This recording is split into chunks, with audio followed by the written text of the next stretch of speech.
different institutions in days to come. Yes, and I'm quite optimistic. The whole Let Dr. Vishal. Sir, give me 1 minute to just Okay. introduce you with the participants, and after we will start the session, sir. Thank you, Go sir. ahead. Go ahead. Very good evening to all the faculty members and the speaker of the session. Today we have great privilege to have Dr. Vikas sir with us. He has more than 22 years of experience in teaching, research, academic, administration, and industry. He has been involved in supervising PhD and MPhil scholars of various universities. Till date, he has supervised 3 PhD students and 3 MPhil students and 5 PhD students. He has also supervised award-winning projects to students of MBA and a rich experience of supervising cross-cultural teams of students abroad. He has invited HEIG VD Switzerland, where he had supervised students from America, Switzerland, and NIT Karnataka. He has been keen interest in organizing faculty development programs in the area of research methodology and marketing. He has published more than 24 papers in Journal of Repute. He has done MDP programs for Greenfield Online and Transport Corporation of India. He has also conducted various industrial development programs and executive development programs for Hyderabad, Noida, with a Center for Agri Management at Jaipuria, Noida. Presently, he is working as a director and a professor in a marketing management at BVIMR New Delhi. After serving Jaipuria, Noida as a chairperson research, where he was responsible for starting PhD program in association with Mohanlal Sukhadia University, Udaipur. Today, sir will enlighten us on very interesting and important topic upon the OB and what are the different features. So now, without much delay, I request sir to please take over the session and enlighten us. Sir, please. Thank you, Dr. Vishal, and thank you, Dr. Huda, for having me in this particular training program. And it's a privilege for me to interact with the participants of this training program, which is from 1st of August till 31st of August. Good evening, everyone. And I hope that you will enjoy 2 sessions which are to be delivered by me today and day after tomorrow on curriculum development and assessment. As teachers, when we talk of curriculum, we go in for delivering classes according to the curriculum, but we need to understand as new teachers of how to develop the curriculum, because if we know what is the curriculum and how it is developed, I think that somewhere the delivery of the teaching when we are teaching that curriculum or syllabi will be better. As a teacher who have experience of less than 5 years, as Dr. Huda told me, these types of induction training programs are really important, and these are going to help you in your future advancement in your career also. As assistant professor, when you go through this type of training, you have a long career, and somewhere in future down the line, say 10 years or 12 years, you're going to be part of such committees where you're going to develop curriculum for your institution, for universities, depending upon whether it is an autonomous institution or it is a public sector university or a private university. With the upcoming of more private universities in days to come, somewhere we have a bigger role to play to develop the curriculum and also to ensure that curriculum is rightly implemented. And especially when new education policy is coming and credit transfer is being talked of, it becomes our responsibility to ensure that curriculum that we develop is standardized, and we as teachers are able to impart the education of the same quality to students if he is our student or a student of another university in days to come. Hence, these types of training programs are becoming important nowadays, and I would appreciate the efforts taken by BVI CAM and especially Dr. Huda for conducting this type of training program for all of you. Over next 2 hours, we are going to have the session divided into 4 sessions. So we'll have session 1, which will be an introduction, which will let you know why curriculum development is important. Because we as teachers, when we are joining as assistant professor, you don't have a formal type of training when you join the teaching institution. Unlike school teachers who undergo the training of B.Ed or M.Ed, a college higher education teacher doesn't have any training except for that he has cleared a NET or a JRF, and he has the domain knowledge of his subject. And one fine day, he's asked to go to the class and start delivering the course for which he has been selected. So what we have observed is when teachers go to the class and understanding that they have a good sound domain knowledge, but not a formal training as a teacher, the way we train in schools, we are unable to grab the attention of the students in the class. Today, teaching is a science and an art both. So in order to understand how it is a science and how it is an art, we need to go through this type of training so that once you know what are the nitty-gritties of curriculum development and assessment, somewhere you are going to become a good teacher because you are knowing how you are going to develop the curriculum and hence how you are going to deliver that curriculum, and finally how you're going to assess the students on the basis of the curriculum what you have developed. Session 2 will be about different types of curriculum that we should be aware of, because we are now interacting with student who is coming from society to us. So whether it is a course in management, or whether it is a course in computer application, or whether it is a course in hotel management or engineering, our student is not living in silos. This means we as a teacher has a full responsibility to develop a human being in our institution, that he is a holistic human being once he leaves our institution and start doing his job. Now, once he start doing the job, he is interacting with the society in large. Hence, we should also understand what are the different types of curriculum apart from our curriculum for which we are teaching as teachers in the institution where we are hired. But if we go in for understanding other types of curriculum that are available to us, somewhere we will be able to create human beings which are right for the society and who are complete in all respect, and they understand what is their role as students and citizens of how they are going to work in the society. Session 3 is regarding Bloom's taxonomy and development of learning outcomes and mapping of learning outcomes and the topics in our course outline. Because we do believe that when you go in for giving a course outline in the class, which is developed from the syllabus which you are having, somewhere you are in agreement with the student of what you are going to deliver, when you are going to deliver, and what will be the quality of that delivery, and what will be the type of assessment which you are going to do when you are teaching in the class. So as teachers, I believe that it is not that you should be well prepared with the content which you are delivering, but you should be well prepared of how to deliver the content, how to assess the students. And there is a scientific approach of doing all this as a teacher. So gone are those days when we as teachers used to pick up the book or our notes and go to the class, and we used to start teaching in a slightly unplanned manner, I would say, because we were not developing the course outline. That means there was no session plan. So we were only busy in covering up the topics which were there in the syllabus. And once all topics have been covered from our side, the syllabus is over.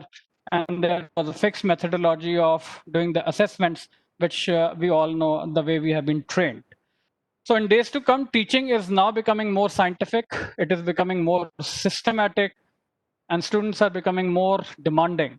So you may find when you are following this new education policy and the credit transfer system, that you may be having a student who will say, sir, I am entering in your class, which is scheduled at the fourth session. And in fourth session, you are going to teach me X, Y, Z topic. So I want to study this topic from you today, right? Now, if we say that this topic is going to start tomorrow or day after tomorrow because we are delivering content in our class late, this will be considered as an unprofessional attitude by we as teachers. So we have to go in a very planned manner in the class in days to come, and especially when we are in a race to attract the students to our institution by means of credit transfer.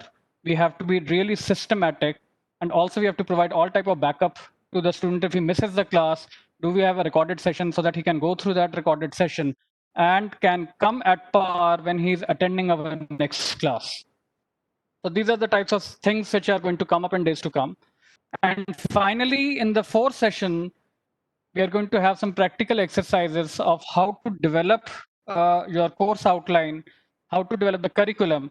And I will be emphasizing mainly on the course design policy, which we should be developing as teachers as a blueprint, which will be used to develop any type of curriculum. So that's the breakup of the four sessions which we are going to start with today. The approach will be that I'm going to start with the clipping because these are pre-recorded sessions which I have created, and these are standardized sessions which are applicable to any type of teacher who is listening to them. And in between, whenever you have any question, feel free to talk to me, and I will be glad to clear your doubts there and then. So with permission of all the participants, I would like to start with the first session of the day, and that will be introduction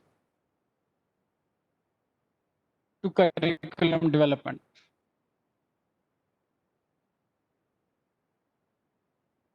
So I'll request all of you to put on your earphones so that in case the volume is less, still you are able to listen to me. And you are most welcome to ask question to me anytime. So here we go.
So now I would like to interact with the participants. This was just an introduction of what we are going to learn in session 2 and session 3.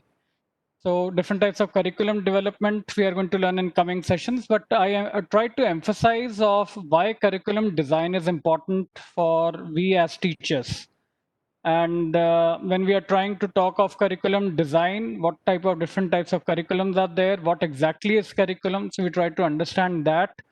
And when we are trying to develop the curriculum, we are emphasizing mainly on one thing, that we are not only emphasizing on imparting knowledge specific to our domain area, but we are also trying to impart knowledge related to other areas so that the person who is undergoing a course becomes a holistic personality at the end of the course. Now, let's take an example of this.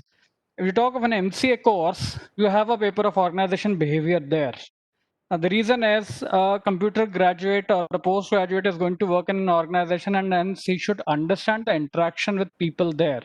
So it is not that he is interacting with only the computers, but he is also interacting with the social system around him.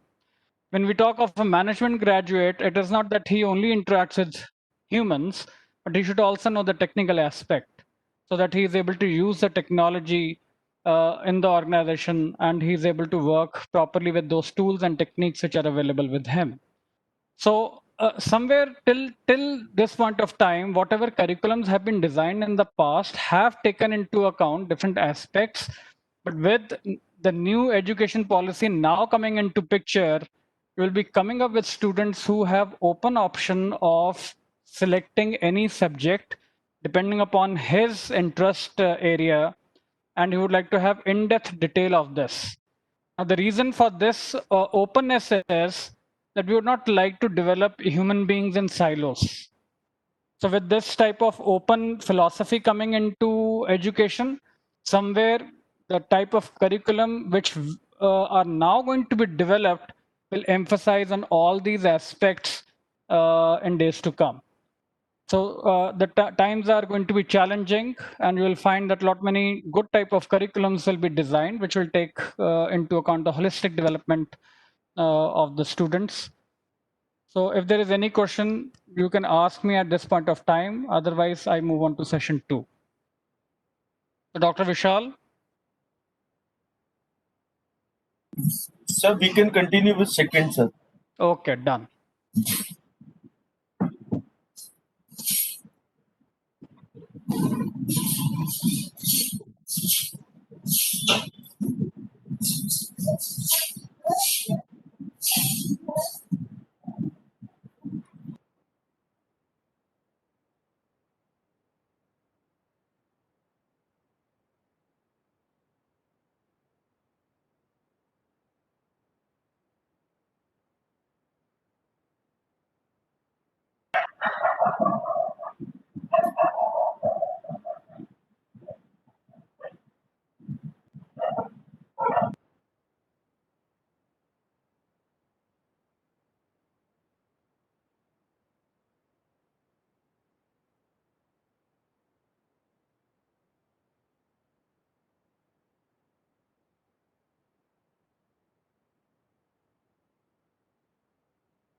Yes, so I'm back again. I hope part 2 was clear to all of you. I'm open to the questions which you would like to ask now.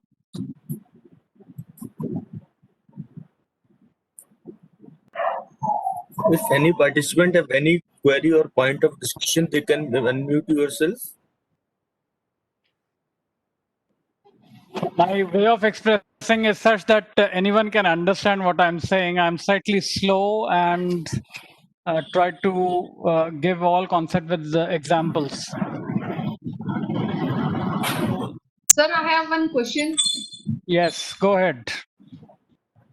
Sir, like now everything is online, and earlier the curriculum is set up as per the physical mode of teaching. Now it is a blended teaching. So whether these need to be restructured and redeveloped, sir?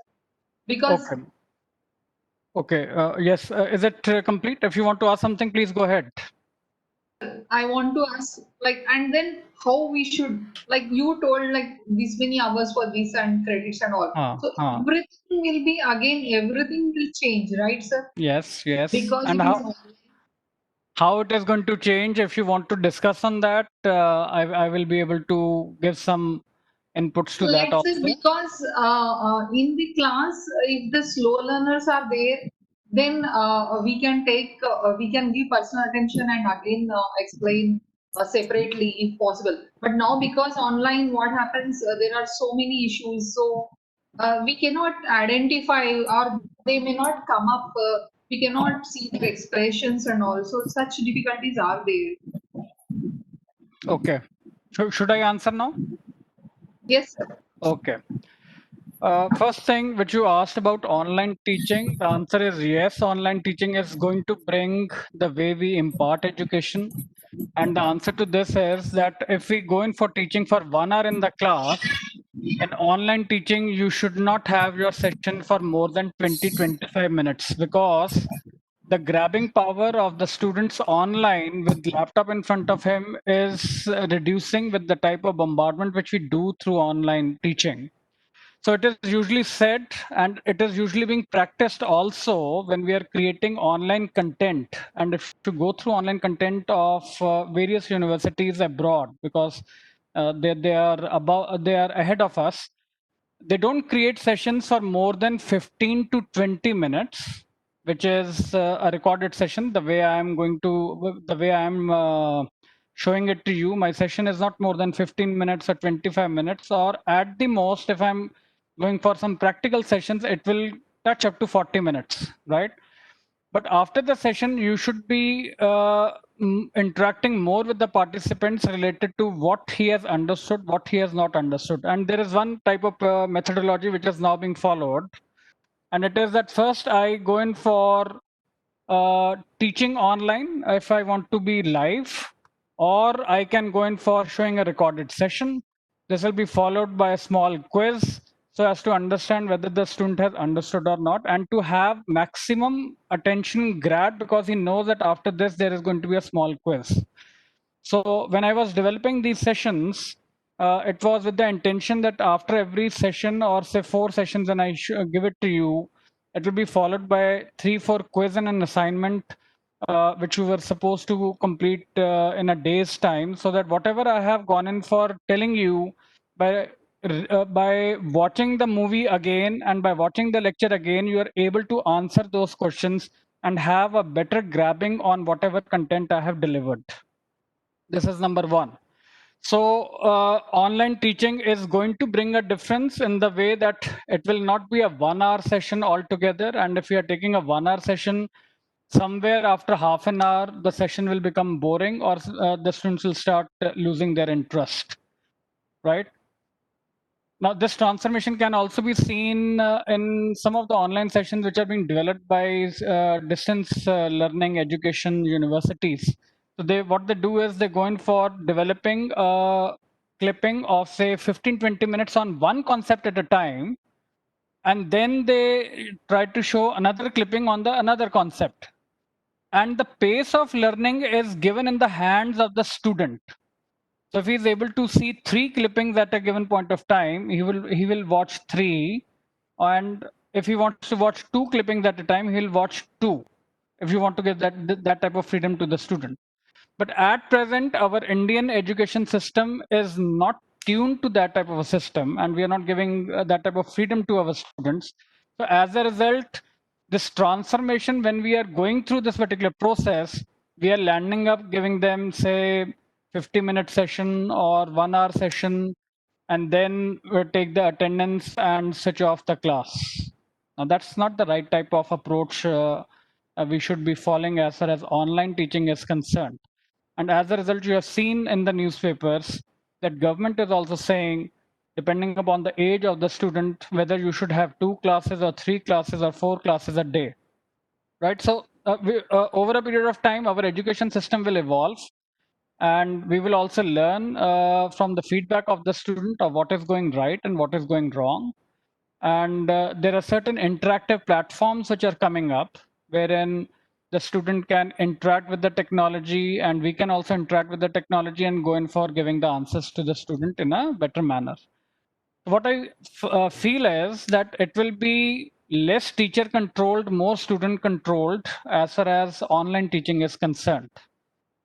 This is number one. Number two, UGC has also gone in for giving the guidelines that we must have 25% online content and 75% can be offline teaching the way we are doing. But this is only possible when the situation is going to become normal, right? Now, the idea behind 25% content is that at least teachers will start learning how to develop the online content and give outside classroom freedom to the students, because what we want is that students should not only learn inside the class.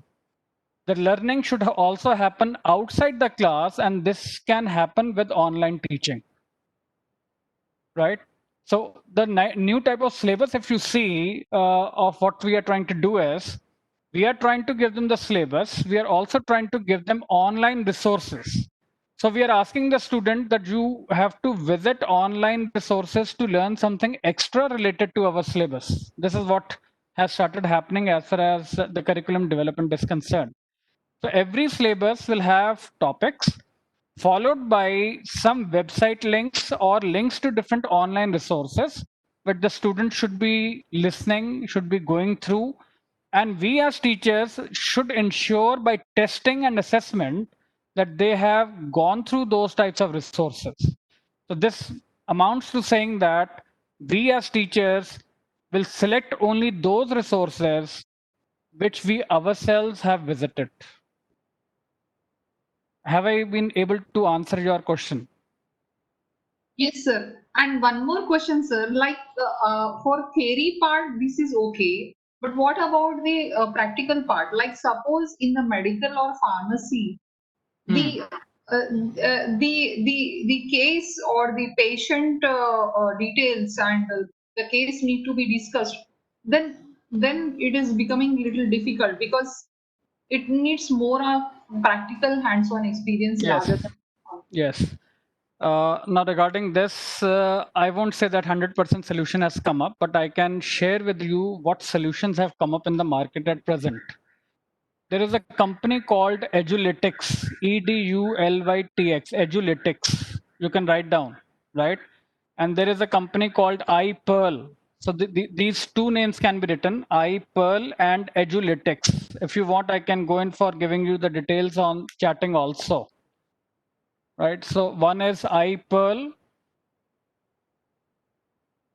the other is Edulytics. Now, what these two companies are doing, these are focusing mainly on engineering laboratories, whether it is related to electronics, electrical, or chemistry, chemical engineering, right? Now, they're trying to create online platform where, say, for example, if you mix the two ingredients, what outcome are going to come, right? So what you do physically, they are going to give you options of different chemicals which you are going to mix, and the answer is going to come in front of you of what exactly happened with those things. You can even have online labs for it. So if you contact these two organizations and ask for a free demo, I think they will be able to give you the demo. I myself have seen the 2 demos of these 2 organizations, and they are primarily looking after the needs of the science students and the engineering students. Thank you very much, sir. It is very informative. So there is one other question from Yeah. Dr. Lalit. Sir, Yes. case study based on a field work will fall under which category of curriculum, sir? See, case study, when are you talking of management area or you are talking of law? Lalit, sir, can you please unmute yourself? Are we talking of law or are we talking of management Social area? science. Social science. Social science. So social sciences basically deal with behavioral aspect and problem solving skills. So it will primarily come under the behavioral aspect of the curriculum which you want to develop. As far as financial case studies are concerned or related to some statistics is concerned, that will be related to problem solving skills which you would like to develop among the students, right? So when we talk of curriculum there, these types of things help in individual development, number one. And number two, behavioral curriculum, which we would like to give it to the student to bring about the required change in his behavior by understanding that case and by acting as a protagonist of how he is going to handle the situation. Am I able to answer, sir? Vishal? Yes, sir. Fine. Okay. Yeah, thank you, sir. Any other query so that we can move on to part 3, which is going to Sir, be there are more no other fascinating now? pending query. So there are no pending queries, sir. Okay. So with your permission, I move on to part 3 now.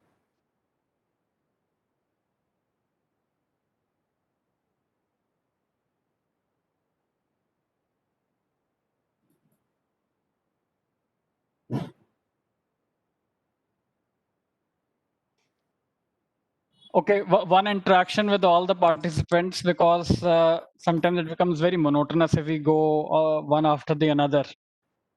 Do you find this type of pedagogy good as teachers?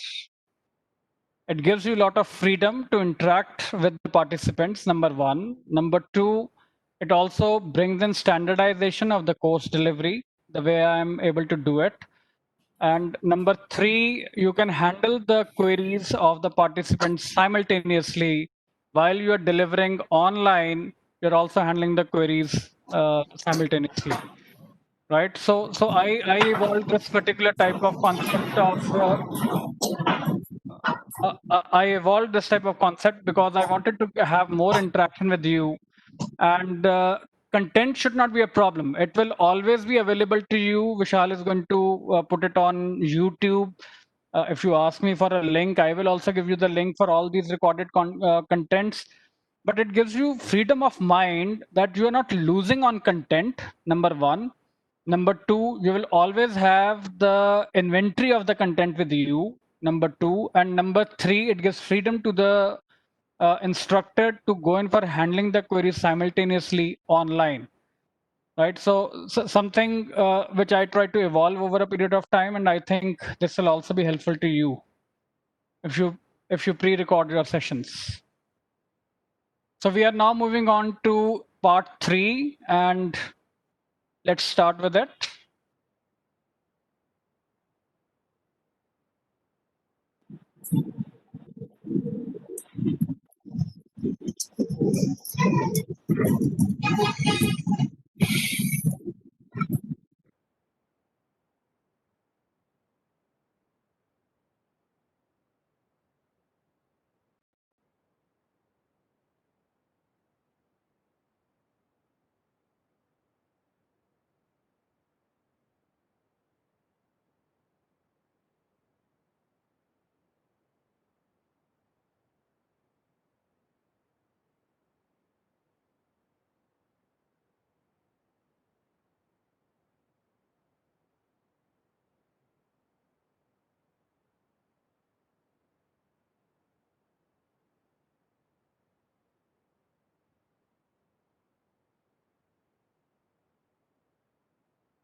आ गया पहला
Just see, this was 14-15 minutes again, and I was able to grab your attention with the small concepts which were being explained in this particular clipping.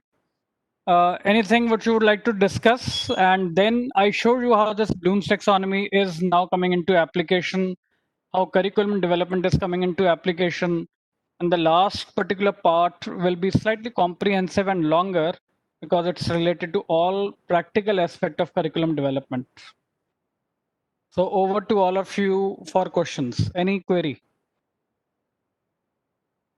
One question is that when we give some points to discuss among the groups, they are comfortable students, but all the points they won't again report to the faculty, sir. They will be filtering the things. So how we can rectify that problem? to overcome it. First of all, tell me the method which you follow Generally, sir, of creating the groups and asking the groups to work. so like I give a case and ask them to discuss on that prior to the presentation, so that if any points are there among themselves, they can rectify. And then if they can present the case, then if any more problems or any more questions or queries are there, then the faculty can address that. So I have given them the freedom to make a group of their own choice and then discuss and come back. But what they do is they filter and they tell, and when they ask comfortably, they tell that yes, we are not comfortable to tell you some things. But that Okay. is the point where they have queries, is my feeling, sir. How do you take care of a slow learner in your class? Generally, if someone is not able to grasp as a slow learner, then in the group they are not answering. So I personally give them opportunity that you can contact me separately in messaging or on call, and then I address their issues and Okay. queries. Okay, let me share my experience with you. And I think somewhere when we share experience with each other, we help learn each other do things. What I usually used to do when I'm going to the classes, I take the profile of all the students. Now, when I say profile of all the students, I take their educational background, I take their percentage in the previous semester in case he's a senior student, or I take their percentages related to graduation if it's a PG class, and if it's an undergraduate class, I take the details related to 12th class and the semesters which they have gone in for progressing in our institution. Now, with this, I am able to first of all identify who are slow learners and who are intelligent students. Right? This is number one, which I do. I don't give freedom of group creation to the students because if you go through the Hawthorne experiment, which is there, an important study in the area of management, when people tend to form group, they tend to move according to the slowest person in that group. You agree with me? Yes, sir. Right? But what Now, happens in our this thing, we generally distribute them to different departments, so that we cannot do based on the percentage or assessment wise. When we do a team division for projects, I do like as you told, like average, below average, and one good student, like that I pick up so that the team will work better. okay. But in case of case discussions, the oral discussions, sometimes the slow learner also gives a very good innovative idea, sir, that I observed. Because they will be different, the way of presentation, oral and discussions. Some students in a different fashion. So But now I changed my style for okay. like this. Okay. I'm just But discussing, sir. where are you finding the difficulty? Because that's the point where I should be answering you. Yes, sir. The difficulty is when they form a group, they are comfortable to discuss among themselves. But Mhm. when I say that whatever you have discussed and whatever queries have been left out in your discussion should be brought to my notice so that you can improve Huh. your this Huh. thing. But they are not coming up. Okay. So for that, I Some are discussed the coming up, some are not coming up. for that I discussed the concept of reflective notes just now. When you go in for giving the case study to them, what you do is you ask them to have two plain papers also attached with the case, right? And you should be able to share the reflective notes which you created while discussing the case with each other. And I would like to go through those notes after you have gone in for discussing the case in front of me. Now, that's the concept of reflective notes. Right now, reflective notes would mean that how the student was working when he was trying to solve this case is jotted down on the piece of paper. And we as teachers try to see what was his thought process, how he was thinking about this case. Those types of reflections come to us. So we are able to judge whether he was thinking in the right direction, what was the first direction which he took, how his direction improved with the discussion, So this type of reflective notes are usually then helping the teacher to understand his understanding of the case and how he was discussing the case in the group. Right. Similarly, when you are teaching in the class, one thing is that we go in for giving the Xerox copy of the notes and ask them that you can go through this particular content later at your home. But the other is that when I'm teaching in the class, I would like to see your diary of what you have jotted down. Because wherever he has been able to grab your attention, those points are there on the diary. Wherever he has not been able to grab your attention, those points are not there on the diary. So that also helps us evaluate ourselves as a teacher of what is being accepted and grabbed by our students and what is being missed by our students. Right? So somewhere when I will be talking of assessment day after tomorrow, these types of things I am talking of in my sessions there. Thank you, sir. Thanks. There is a question about what about false learning. Now, first of all, I will request Dr. Lalit to explain what do you mean by false learning and how as we teachers impart false learning. Yes, sir. If any student takes the concept in wrong direction, or Okay. Now, see what happens is we have different levels of student in our class, and there are some bright students who would like to express themselves more and try to hijack the whole class and take the learning into one direction. Now, you as a teacher need to encourage the slow learner, but I'm not saying that you discourage a fast learner, but as a teacher, give them a challenge in the class so that you are able to channelize his thought process to overcome that particular challenge which you have posed in front of the class. So that is how you will be able to make him think on what he is discussing with you, and at the same time when you give him the challenge in the class, for some time he is silent, and meanwhile you are able to involve other students into discussion. That's the way I follow in the class. So intelligent student, I will always give him something out of the box as a challenge, and I encourage him, you are the one who can give me the solution, try it. So he then starts working on it and he tries to scribble something, and after half an hour he would like to raise his hand because somewhere his ego is involved, and he tries to give good solutions in the class, which others then appreciate because he was able to talk something new. And I was able to give him the challenge of giving the solution to the class because you have extraordinary intelligence, and I want to take care of the student also in the class. That's how I deal with these types of students in the class. There is a one question from Mr. Mayank. Yeah. That what is the definition of intelligence? How we can measure from marks only? Okay. See, when we talk of intelligence and marks, there are two things which I would like to talk of.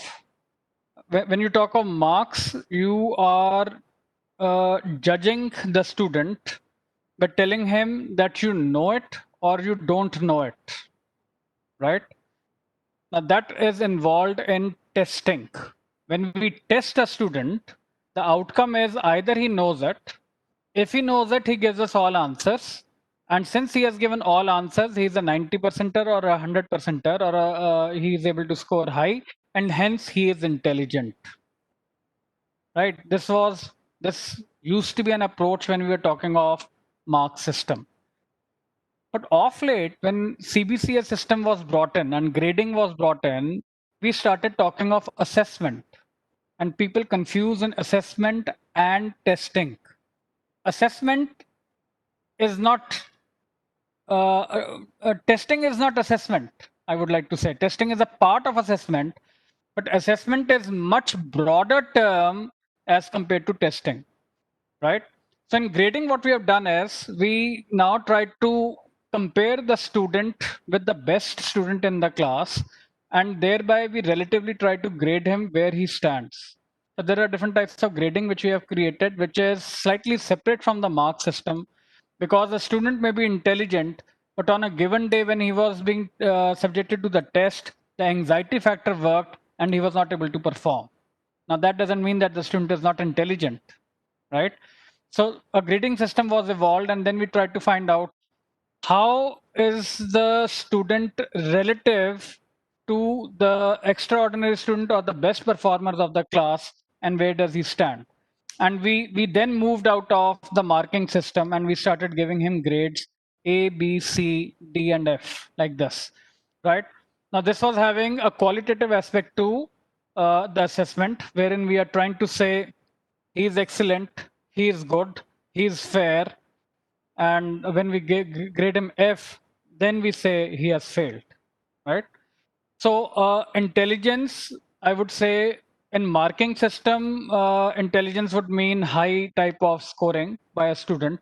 But in grading, we say you belong to a set of category of people who are high performers, who are slightly less performers, who are underperformers. So that type of classification has been created according to the intelligence of the student.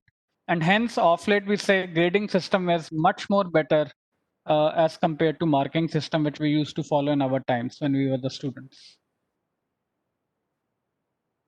I think we can take remaining questions at later stage because one part is remaining. Yes. So we can continue with our part.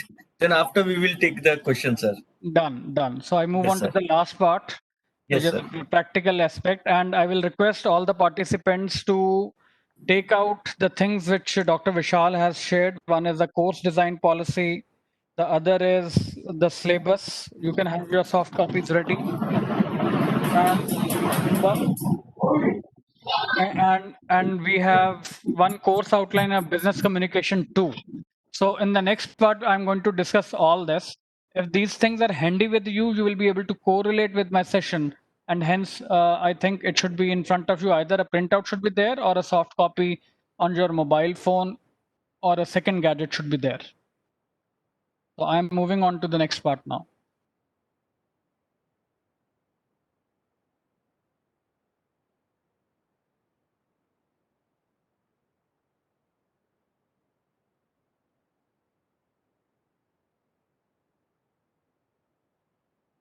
So that's the final session with which we are starting. And this is the practical aspect. So here we go.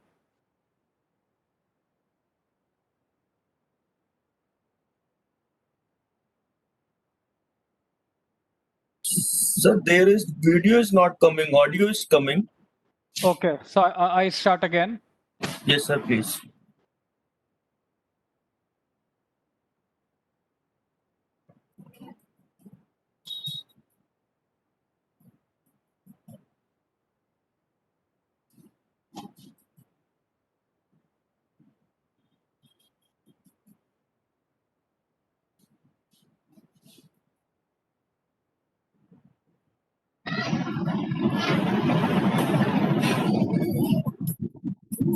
Is it visible now? Yes, now it is visible, sir. Okay, so I'm playing it. Yes, sir.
Sir,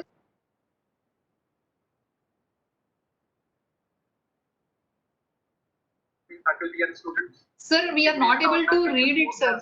Sorry. Facilitate collective time.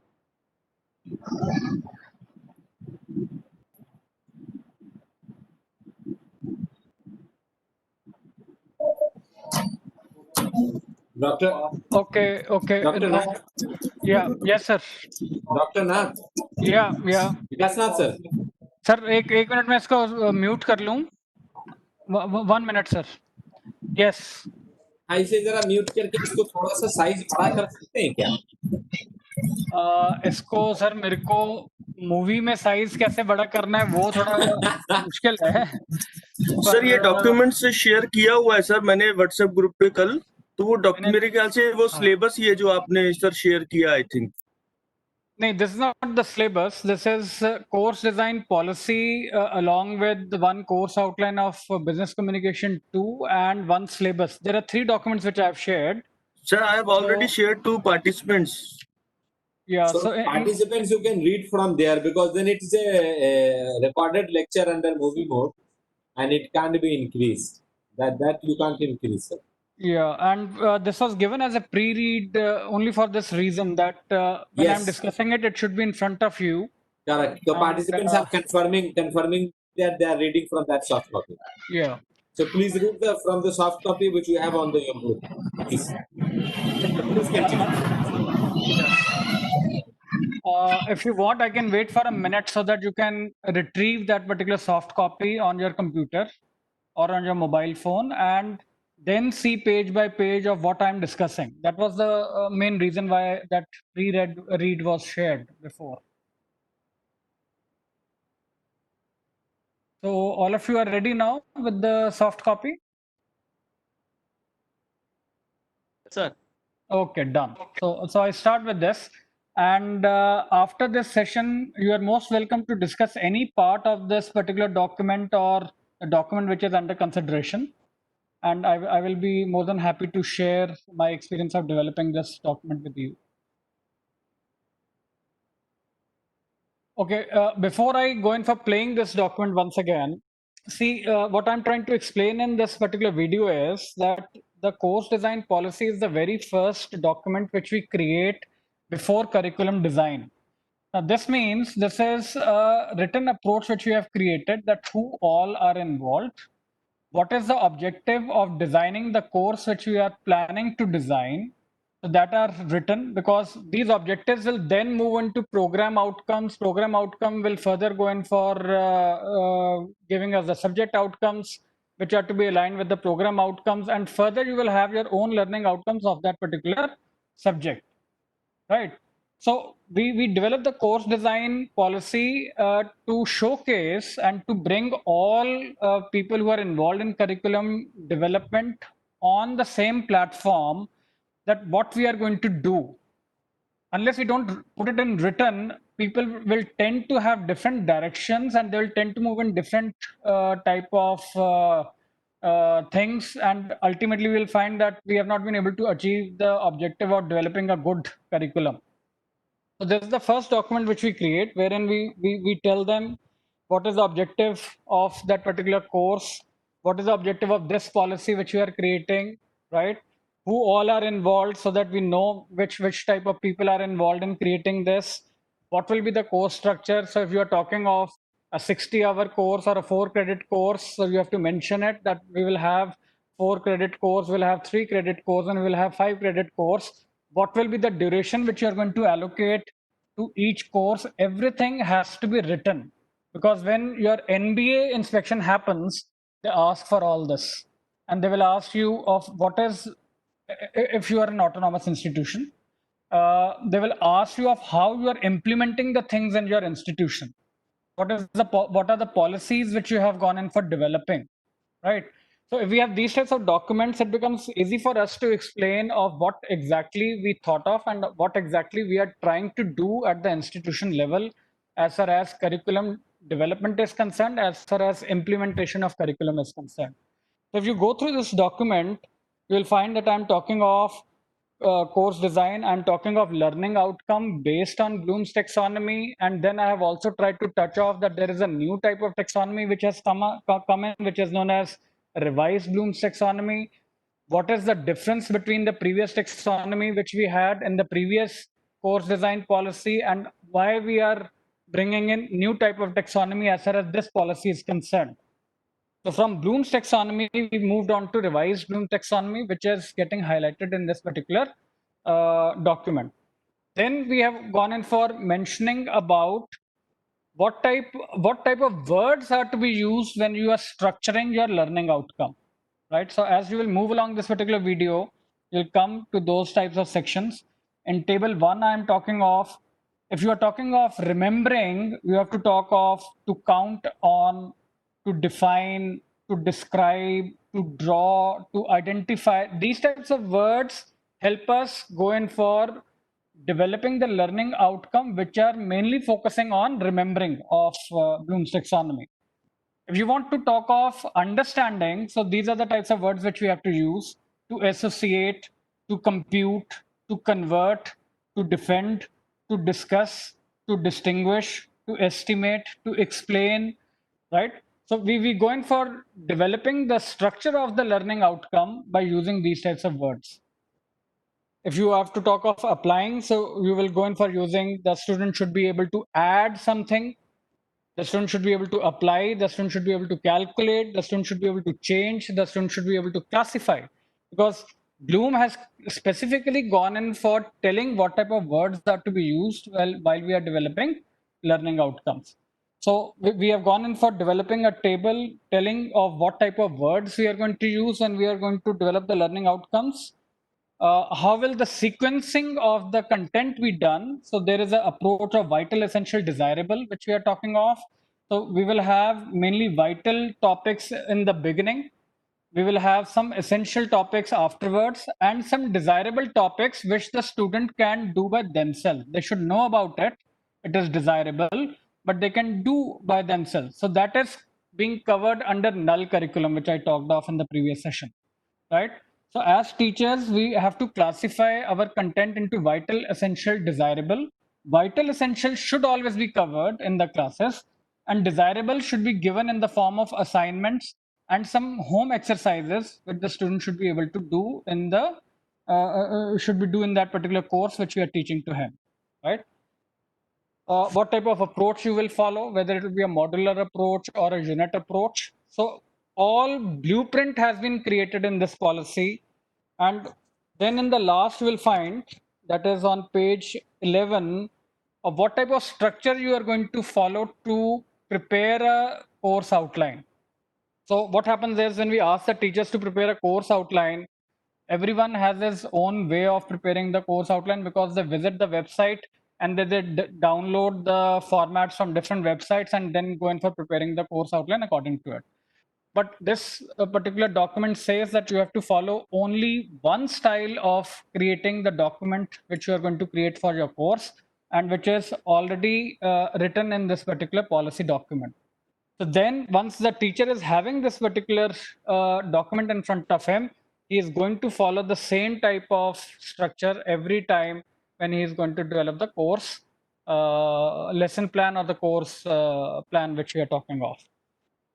Next is you have to give the session-wise plan. So when we say that course outline is an agreement between the teacher and the student, and I was talking of that as a teacher when I'm teaching in my session 4, and session 4 is related to a specific topic, and one fine day my student comes in session 4 and he says, sir, I am attending your class only for this particular topic because this I won't be able to do myself, right? So it means that we have to maintain the pace of our teaching according to the structure of the lesson plan which we have given to the student. So you will find that you will have students in your class who are working, or you will have a student in the class who will come to your class only for a specific topic. And if you have said that this is the 5th day on which I'm going to cover up this particular topic, ensure that you are teaching that topic on the 5th day. So lesson plan has to be given according to it. Then in that lesson plan, we are also talking that if you are using any exercise or a case study, what are the important questions you are going to ask related to it? Now, one of the participants asked me, sir, I gave a case study to the student, they never come prepared, right? Now, what you need to do is you have to give them the questions and you have to say that on the day when I'm discussing this case, you have to give me the answers to these questions in written, and which they will be able to do it, and you are going to evaluate it, right? Which they will bring because they know that some evaluation is associated with this particular case study. So you can use some innovative techniques in your class to bring about seriousness. And how you are going to do this? This is one document which brings all of us as teachers on the same platform. And hence, when we go in for delivery of the course in the classes, we find that uniformly everywhere, same type of things are being taught to the student, and he feels more aligned as far as teaching pedagogy is concerned, right? Then Appendix 2 is related to a course audit form. Course audit form means you are going to tell how many credit hours is it, all name and other things are written, and how many number of learning outcomes you have specified. What is the assessment in percentage to individual assessment? आप individual को assess कितने exercises या test से कर रहे हो? आप group assessment कितने percentage कर रहे हो? Say for example in your course you say I have developed some tests for groups and these are 30% of the components. Out of 100%, 30% assessment will be done for group and 70% will be done for individual assessment, right? Then how many Indian cases, how many foreign cases you have been able to bring in so as to bring about the international context into teaching, so as to bring about the local context into teaching. So there is a audit form which I'm talking of in this particular policy form, which is to be so that you know what exactly you are going to do when you are teaching this particular course, and higher authorities also know what you are dealing in the class, right?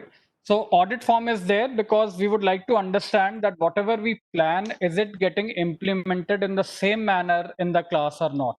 So we expect that every teacher should be filling up this audit form and should be submitting to the head of the department or the head of the institution, and then you go by this particular thing when you are developing your course outline. Then we have gone in for developing a checklist for a course outline, that when you are developing the course outline, what all do's and don'ts you should be following. So that particular part is there on page 15. Now, this is required because every time we cannot go in for interacting with you on each and every course.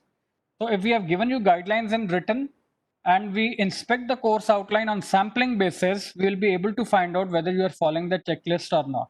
So I follow this type of checklist in my institution where I ask them to submit their course pack with the checklist so as to see whether they have gone in for following all those things or not. And on random basis, we go in for finding out that are teachers following that type of guidelines which have been given in this particular policy or not. Right, then we have talked in Appendix 4 about revised Bloom's taxonomy because we wanted to bring about some new change in this in that particular session. So how it is to be implemented, what type of mapping is to be done. This is shown in Appendix 4. And final, which is very important and which usually the auditors see when they come for NB inspection is how you have gone in for mapping the sessions with the learning outcome. So how many sessions are meeting with learning outcome 1 if it is related to understanding? How many sessions are related to say if it is related to analyzing ability and your learning outcome is related to analyzing? How many of your objectives are meeting with creation of a particular concept? So this type of mapping table is also there, which the teacher is asked to create so that whatever we are talking related to learning outcomes at grassroots level, that thing is actually happening, right? So in this policy, we have gone in for discussing all this. If you move to Appendix 6, you will find that we are talking of rubrics.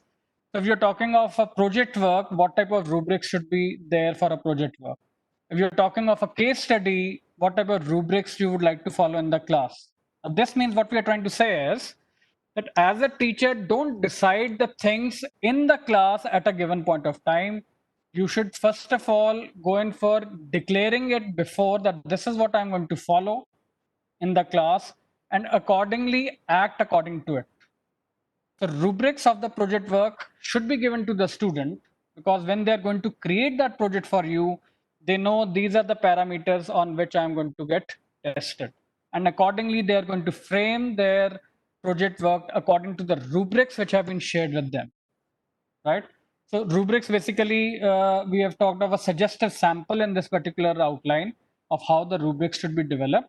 This is one sample for project work. You can find rubrics for how you're going to evaluate a presentation, rubrics related to how you're going to evaluate a role play, rubrics related to how you're going to test the practical file of the student if it's a laboratory work or any other component which you're talking of.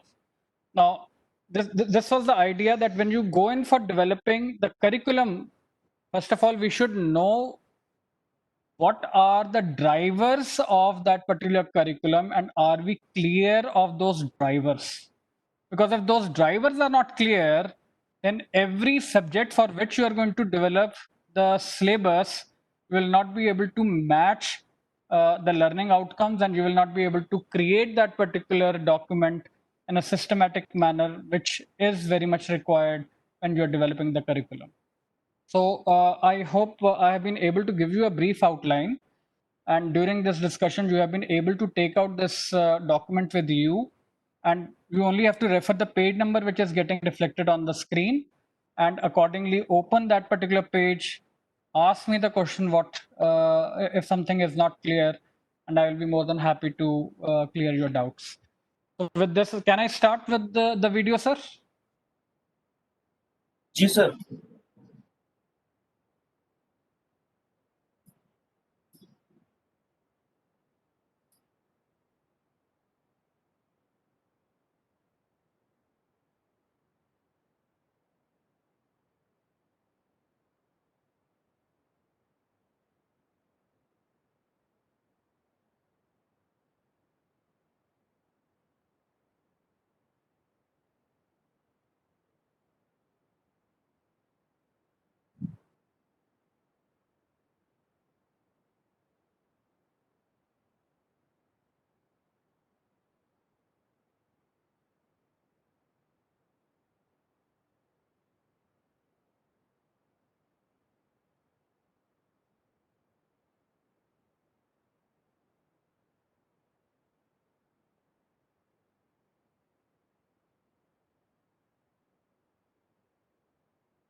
So I will request the participants to now take out this document because again, the reading may be one problem. So if you go, I give you say 30 seconds, just switch on to the course outline which I have shared and see the structure.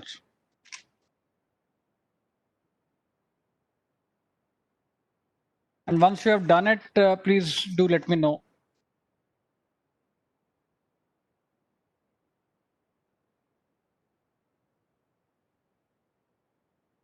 Okay, then I start.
Okay, I would like to intervene when I'm talking of lower order thinking skills and higher order thinking skills, which we call as lots and hots.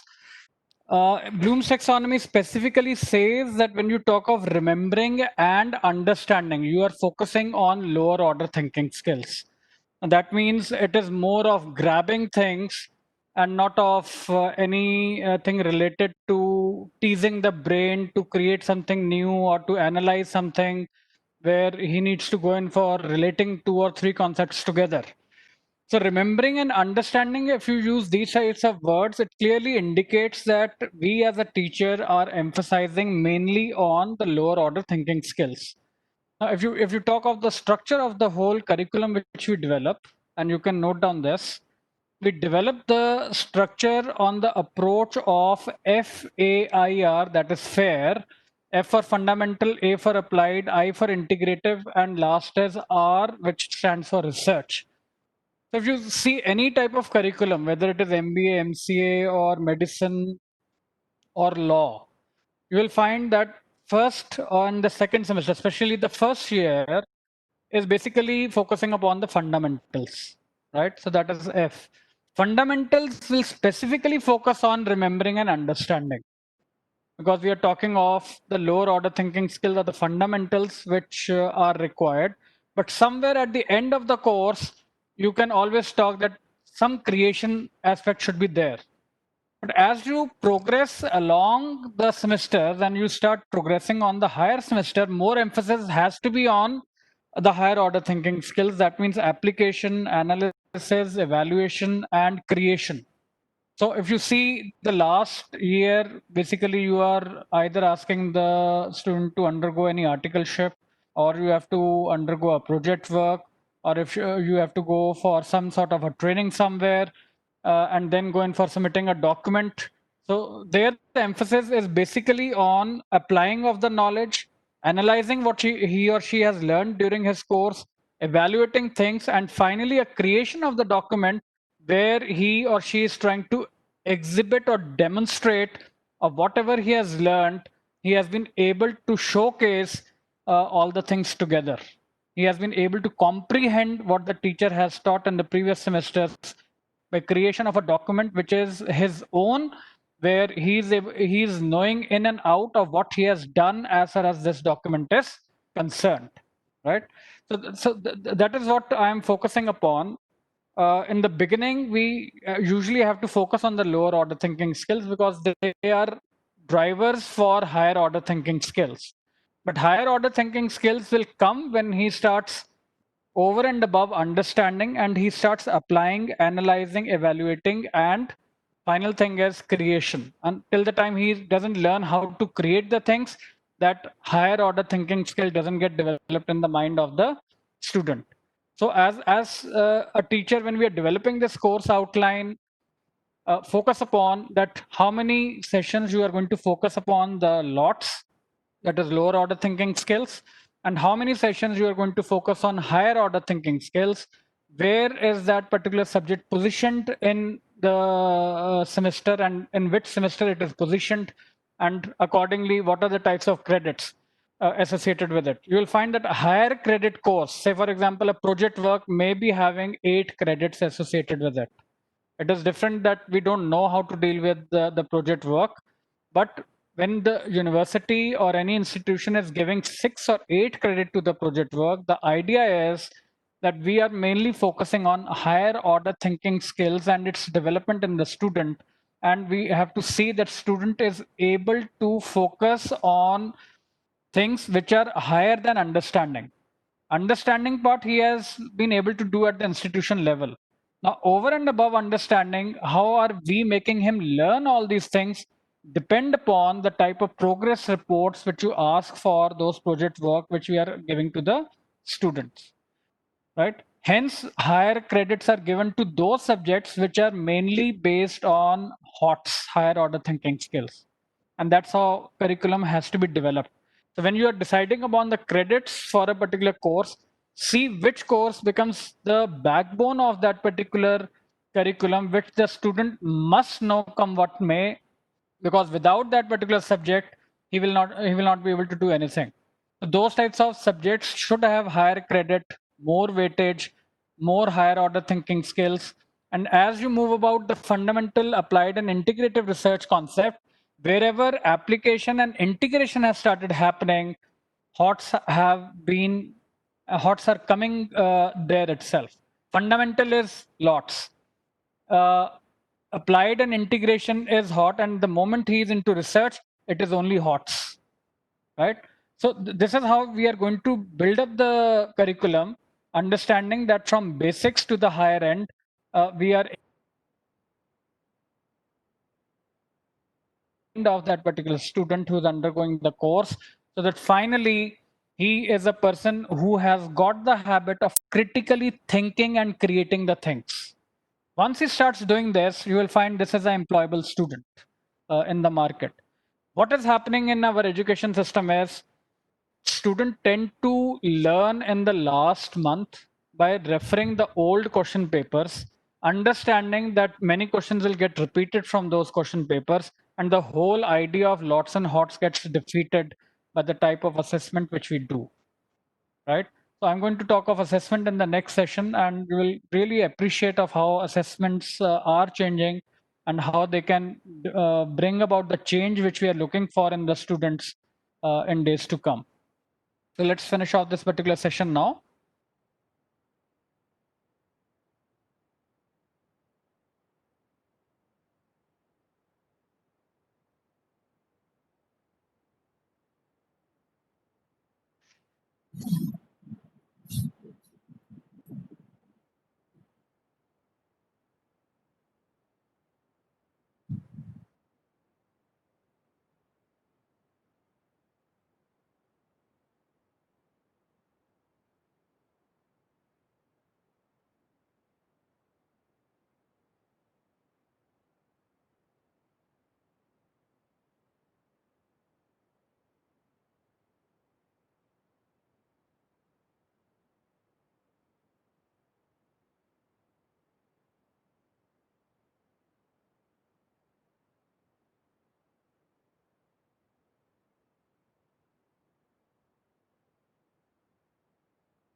Okay, now as far as this structure is concerned, there are few more additions which we have started doing because we have now entered into online era.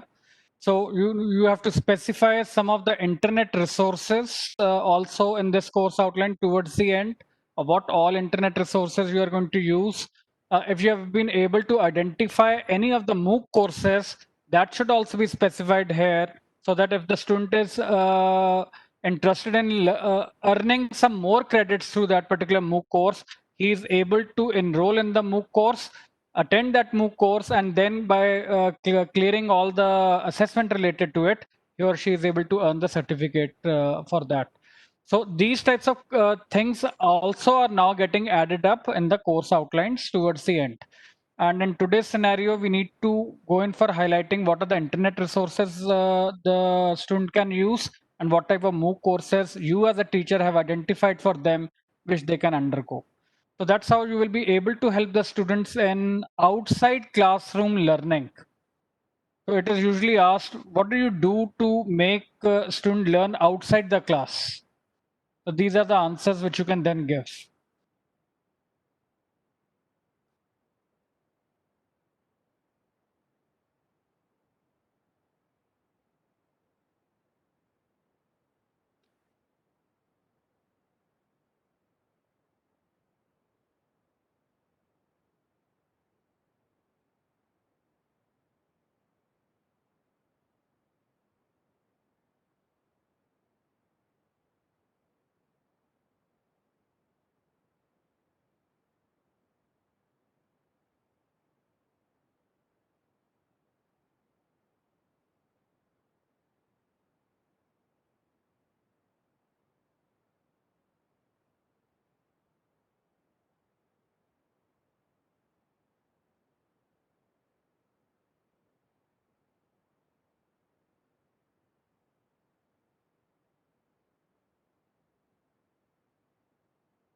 Okay. Now, one practical aspect as far as the syllabus designing is concerned of how you basically work on it.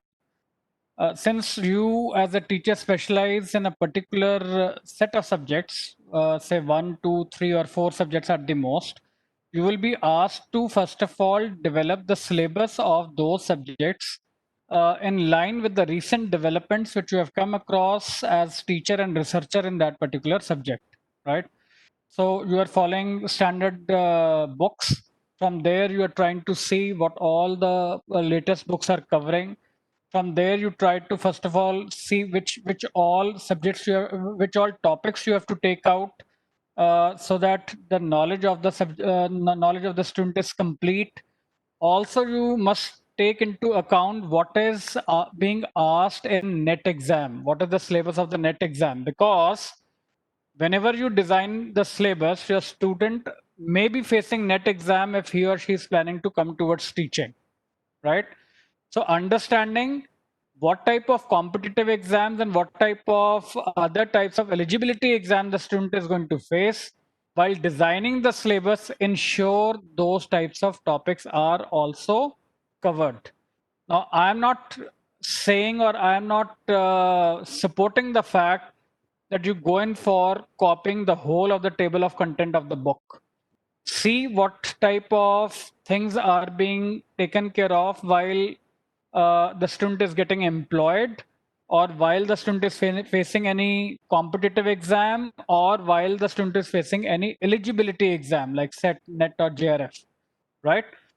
Understanding that these are the types of things the student has to face, start working backward, see which all standard books are available in the market, what is the approach of the author, and then start picking up those topics in a manner that you are covering the interlinked topic and no vital topics are getting missed, right? Now, this type of experience you are able to gain when you start working with some experienced people who are there in the group, and then they start telling you that these topics must be covered. These are vital topics, these are essential topics, these are desirable topics. So that type of classification, first of all, you have to do vital, essential, desirable. Accordingly, pick up the topics, and then first of all, go in for either creating a module or the units of the syllabus. Write those topics there. Once that is approved by the committee who's looking after the syllabus, then comes compilation of all these types of syllabi which different teachers have created. Then comes the role of the examination of how we are going to assess the student for different subjects, what type of outcomes we would like to achieve as far as our program is concerned, and the first 15-20 pages, depending upon what is the policy of the university related to examination, how you would like to develop the examination, those 15 pages become very vital as far as assessment is concerned. If you see our university syllabus, we do have a concept of 80 KT, that means allowed to keep term. Now we go in for promoting the student from first year to second year, and even if he has failed in, say, the whole of the semester. But many universities would say you have to clear every semester and then you will be promoted, right? So these are the different policies which universities follow in different regions of our country. And accordingly, the first 15 pages of the syllabus are developed in line with what is the examination policy of the university, what is the assessment policy of the university, and how we are aligning with those assessment in our syllabus, right? So within the time period which was given to me, I've taken some more time. It's almost 2 hours 45 minutes. I could only touch of how things are happening, but it will be good if there can be a workshop and you can sit together and start working with some experienced people who have experience of developing the syllabus, and then that gives you the essence of how curriculum is developed.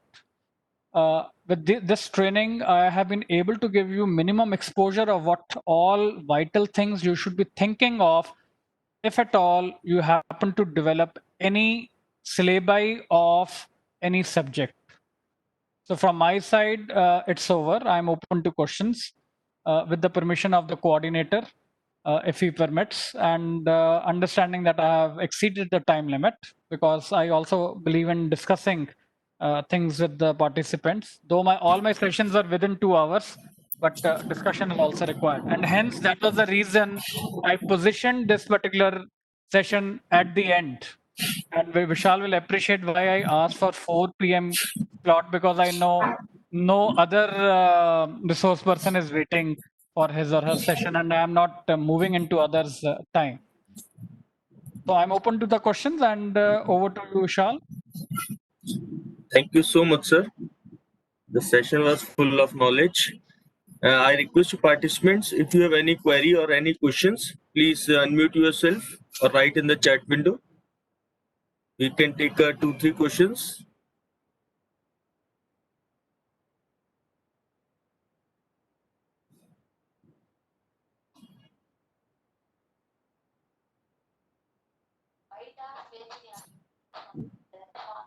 Okay, so let's call it a day if we don't have questions. And you can always ask me the question in the next coming session, which is on 21st at 4 p.m. And you will find something more fascinating, which I have for you in the next session. So thank you, Vishal, for this particular Yeah, session. we can do that thing, sir. We can continue. We can continue take these session questions on tomorrow at 4 o'clock. Then Day after we after will tomorrow. continue the next session. I have session day after tomorrow, I suppose, on 21st. So on 21st, yes, on 21st you have a session, sir. So first we are in the first 15-20 minutes we will take these questions. Then after we will continue the other text session, sir. Sure. Done. I'm just checking the availability of sir.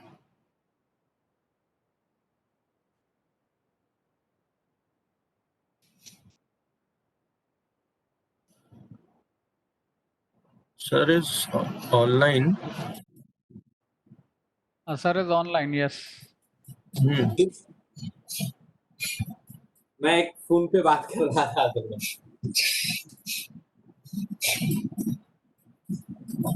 So now we have completed this session.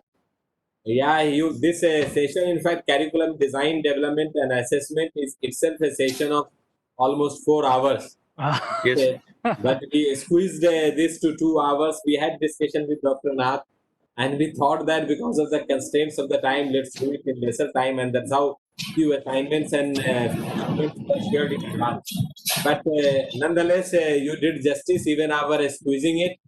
And this, in fact, if we do not design curriculum properly, forget about achieving learning objective, forget about achieving learning outcome, forget about achieving accreditation process.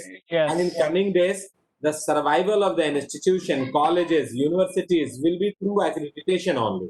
Because affiliation system, the branding of the university, everything will go. And institutions will have to get accredited first. Based on the accreditation, they have to get autonomy. Based on that autonomy, they have to go for multidisciplinary college, and that is the model of the survival. So the bottom line of accreditation will be curriculum design, curriculum assessment, and then its delivery in the curriculum. So thank you so much. We look forward day after tomorrow's session on assessment. And when we talk of assessment, we don't talk of directly examination. Because now examination time is over. Assessment time is coming up in a big way. Assessment is not testing. Assessment is not testing. Testing is just a small part of assessment. Correct. I was listening. You rightly said that testing is a very small portion of the assessment. Yes. And that we all teachers have to understand. And that's how even Indraprasth University and all universities in the country are moving on the continuous assessment part instead of conducting a scheduled examination at the end. And almost since last 3 years, I'm talking that gone are those days when controller of examination will announce a schedule of examination and every student will appear. Those old days, good days have gone. Now students will come forward and tell me, I am now prepared to give examination. Can you schedule my examination? It is a demand-driven examination. Yes, so exam and demand will be there now. Exam on demand. Exam on demand. So that is only possible through assessment. No other technique will take care of that. So thank you so much to the participants. It is close to 7, and almost all the participants are here. So these all participants need a big round of applause. So thank you so much to all the participants. Wish you all the best. Few participants have got tremendous hardship in joining. the program because heavy rains, floods, etc. at different parts of the country. Therefore, they are sending continuous message on my WhatsApp. But nonetheless, this is the commitment of the participants. Wish you all the best. God bless you all. We'll meet again. Thank you. And Thank you so much. Dr. Vikas Nath, sir. Thank you, sir. Thank you. It's my pleasure. Thank you. Bye-bye. Thank you very much, sir. Thanks. Okay.